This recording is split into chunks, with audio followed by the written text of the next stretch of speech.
नमस्कार दोस्तों, यह डिक्टेशन RSMSB के एग्ज़ाम के पर्पज़ के लिए बनाई गई है, जिसकी गति 100 शब्द प्रति मिनट रहेगी।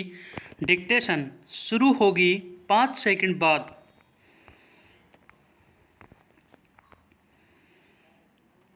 स्टार्ट। पत्रकारिता का पहला नियम है निष्पक्षता विराम। इस नियम की अहमियत ज़्यादा है उन पत्रकारों के लिए जो राजनीति पर लिखा करते हैं, इसलिए कि अगर राजनीतिक पंडितों के लेखों में पक्षपात की बू आने लगती है तो हम पत्रकार न रहकर सरकारी भोंपू बन जाते हैं विराम। अफसोस के साथ कहना पड़ता है मुझे कि मोदी के राज में इस नियम को कूड़ेदान में फेंक दिया गया है विराम। 2 खेमों में हमको बांट दिया है। प्रधानमंत्री के प्रवक्ताओं और सोशल मीडिया पर उनके समर्थकों ने विराम। एक खेमे में रखा गया है भक्तों को और दूसरे में तथाकथित देश के गद्दारों को पैरा। मैं कभी भक्तों के खेमे में हुआ करती थी, लेकिन अब मुझे इस खेमे से निकालकर गद्दारों के खेमे में डाल दिया गया है, जिसमें हैं वामपंथी, सेक्युलरिस्ट, कांग्रेसी और उदारवादी या लिबरल पत्रकार विराम। इन सब को मोदी के प्रवक्ता देश के गद्दार मानते हैं, क्योंकि उनकी नज़र में मोदी की किसी भी नीति का विरोध करना भारत का विरोध करने के बराबर है विराम।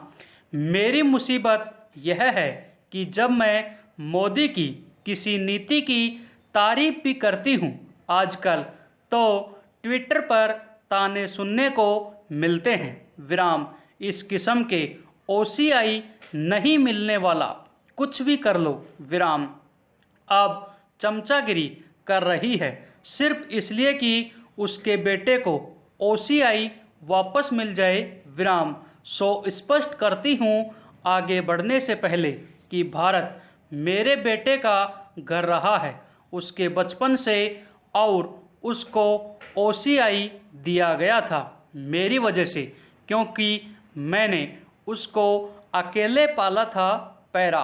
अब नई शिक्षा नीति का दिल से तारीफ करना चाहती हूँ विराम। पिछले सप्ताह शिक्षा मंत्री रमेश पोखरियाल निशंक एक्सप्रेस अड्डा में खास मेहमान थे और पहली खुशी मुझे हुई जब उनका परिचय शिक्षा मंत्री कहकर दिया गया विराम। शिक्षा मंत्रालय हुआ करता था पहले भी, लेकिन राजीव गांधी ने इसका नाम बदलकर मानव संसाधन विकास मंत्रालय रखा विराम। उन्होंने इस नए मंत्रालय के तहत एक शिक्षा नीति बनाई थी जिसकी कोशिश सिर्फ यह थी कि कुछ सरकारी स्कूलों में ऐसा सुधार लाया जाए जिससे वे मिनी दून स्कूल बन जाएं विराम। दून स्कूल अंग्रेजी राज में बना था। अमीर घरों के भारतीय बच्चों को काले अंग्रेज बनाने के मकसद से विराम। मैं खुद देहरादून में पढ़ी हूँ। दून स्कूल से जुड़े लड़कियों के स्कूल में विराम। हम इतने अंग्रेज बनकर निकले थे इस स्कूल से कि हमको भारत के इतिहास और संस्कृति के बारे में कुछ नहीं मालूम था और पश्चिमी देशों के इतिहास और संस्कृति के बारे में सब कुछ विराम। आज भी उच्च स्तर के स्कूलों में यही हाल है पैरा। नई शिक्षा नीति में भारतीय बच्चों को भारतीय बनाने की कोशिश है और इसकी जितनी तारीफ की जाए कम होगी विराम।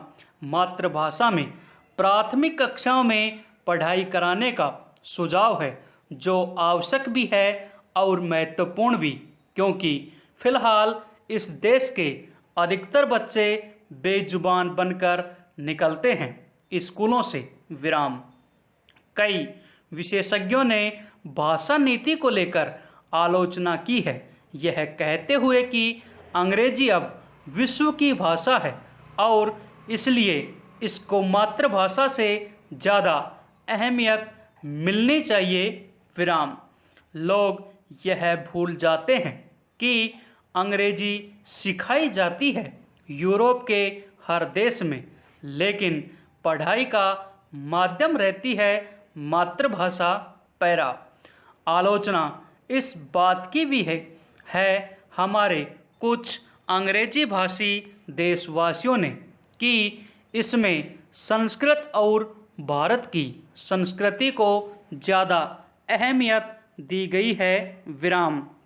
इनकी बातों से मैं बिल्कुल सहमत नहीं हूँ, क्योंकि मैं मानती हूँ कि जिस तरह भारत के प्राचीन इतिहास को अनदेखा किया गया है पिछले 74 वर्षों में और मुग़ल तथा ब्रिटिश दौरों को अहमियत दी गई है, वह इस देश के साथ असली गद्दारी है। विराम।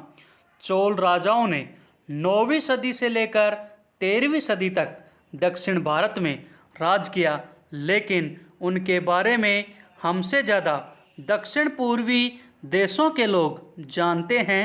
पैरा।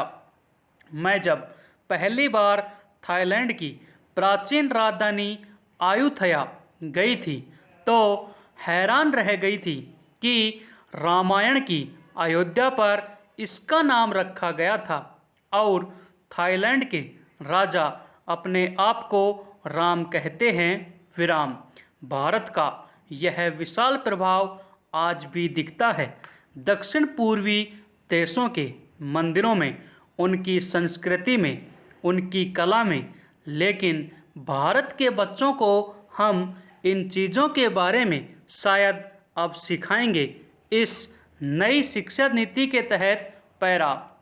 शिकायत मेरी सिर्फ यह है इस नई नीति को लेकर कि ऐसा लगता है कि इसको लिखा है ऐसे लोगों ने जिन्होंने भारत के सरकारी स्कूल नहीं देखे हैं। विराम। देखे होते तो उनको मालूम जरूर होता कि उत्तर प्रदेश और बिहार में लाखों ऐसे स्कूल हैं जिनमें बच्चों के पास न किताबें हैं न बैठने के लिए कुर्सी मेज। विराम। इन स्कूलों में अगर अध्यापक दिख जाए तो बहुत बड़ी बात मानी जाती है, बावजूद इसके कि इन ग्रामीण स्कूलों में अध्यापकों का वेतन कई निजी स्कूलों से ज़्यादा है। पैरा। मुझे शिक्षा मंत्री से सवाल करने का मौका नहीं मिला एक्सप्रेस अड्डे में, क्योंकि मैं जूम करना नहीं सीख पाई हूँ। विराम।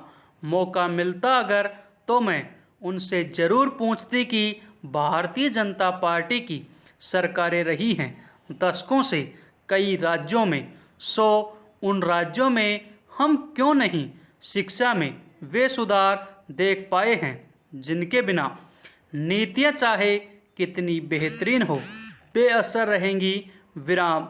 ऐसा कहने के बाद लेकिन यह भी कहूँगी कि मुझे बहुत खुशी हुई है कि नई शिक्षा नीति मिली है देश को और 30 वर्ष बाद पहला शिक्षा मंत्री भी। विराम। जिस दिन भारत के बच्चों को अच्छे स्कूल मिलेंगे और अच्छी शिक्षा, उस दिन भारत फिर से विश्व गुरु बनने का सपना देख सकेगा। विराम।